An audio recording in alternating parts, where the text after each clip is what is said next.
From VOA Learning English, this is the Agriculture Report.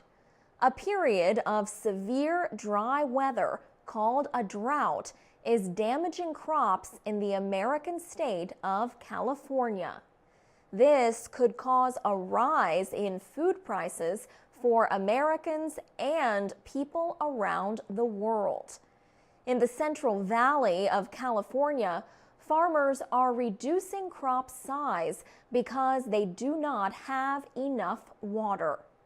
Last year, California had the least amount of rain since officials began keeping records, and it may be just as bad this year.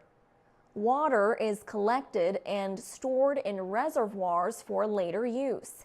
In California, some reservoirs are empty. The amount of snow in the Sierra Mountains is 75% below normal. This snow melts in the spring and fills rivers. The water is used for crops. But now, farmers are warning of the possibility of another dust bowl like the one of the 1930s. That was when severe droughts and dust storms covered farmlands and few crops grew. Today, California farmers produce almost half of all fruits and vegetables in the United States. Much of it comes from the Central Valley.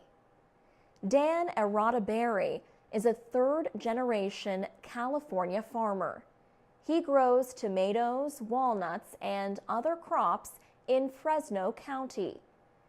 He says the federal agency that controls the water released from dams and rivers has stopped giving him water.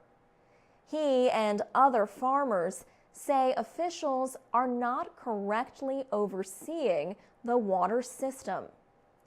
Farmers may not be able to plant crops on more than 200,000 hectares of farmland in the Central Valley this spring.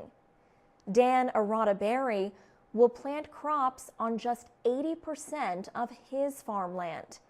He has enough work for only 15 of his 25 workers. Long-term solutions include conservation, recycling wastewater, and use of desalination centers that remove salt from seawater. For VOA Learning English, I'm Alex Villarreal.